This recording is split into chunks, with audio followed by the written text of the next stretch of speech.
So, first of all, write the rough structure of the given molecule. That is how boron is linked to 3 fluorine atoms. So, this is a structure. And then identify what type of bond is present between boron and fluorine. So, here there is single bond. So, all the bonds are sigma. Okay. Then side by side write the atomic number, electronic configuration of boron as well as fluorine. So boron atomic number is 5, electronic configuration in the ground state is 1s2, 2s2, 2p1. Draw the box diagram.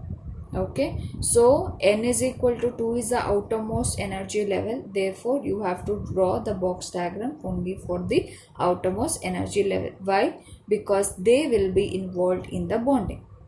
Okay, so next for fluorine, atomic number is 9, electronic configuration in the ground state is 1s2, 2s2, 2p5. So box diagram for the outermost orbital, outermost energy level is 2. Therefore, I have written the box diagram. Okay, so now what happens when 3 fluorine atom approaches the central atom?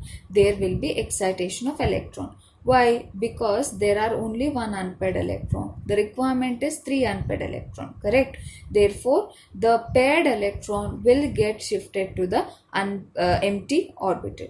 So, here there are paired electron. So, it will shift to the empty orbital that is present here.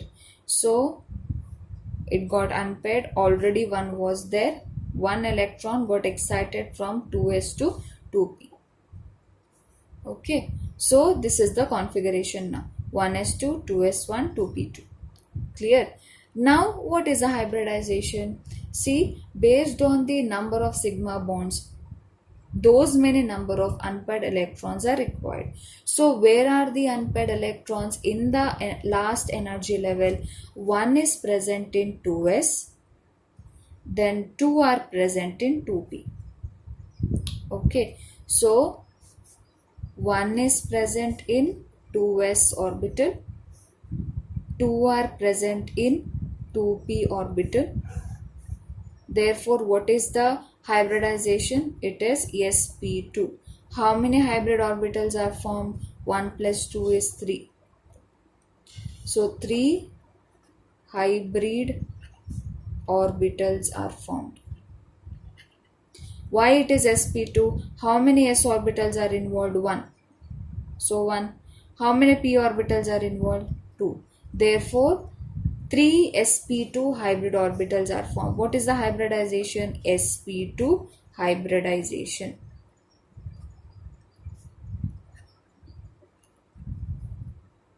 Okay.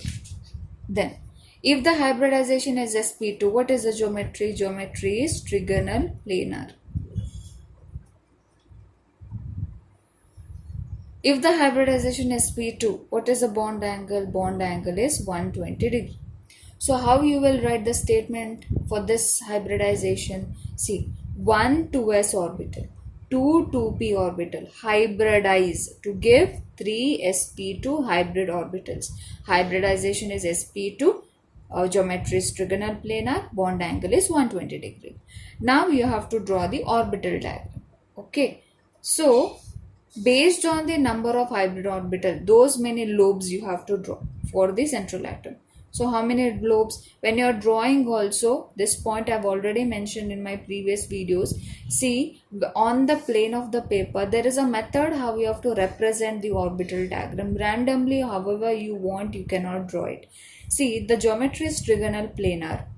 On the plane of the paper, when you draw also, it should look like a trigonal planar structure.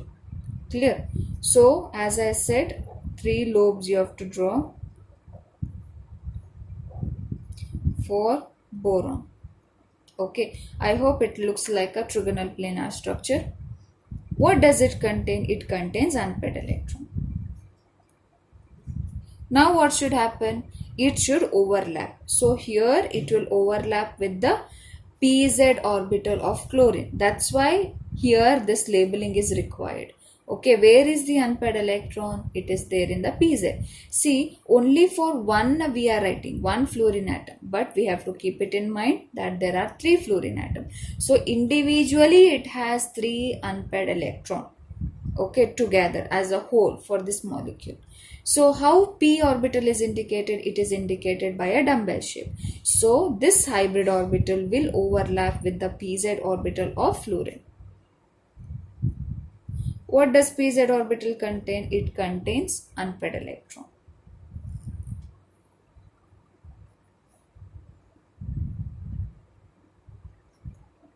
What type of bond is formed? Sigma bond. With which orbital it has undergone overlapping? pz of fluorine. So here also pz of fluorine. pz of fluorine. So how we can frame the statement for this? See, three hybrid orbitals of boron overlaps with the pz orbital of fluorine to form three boron fluoride sigma bonds. I hope this topic is clear.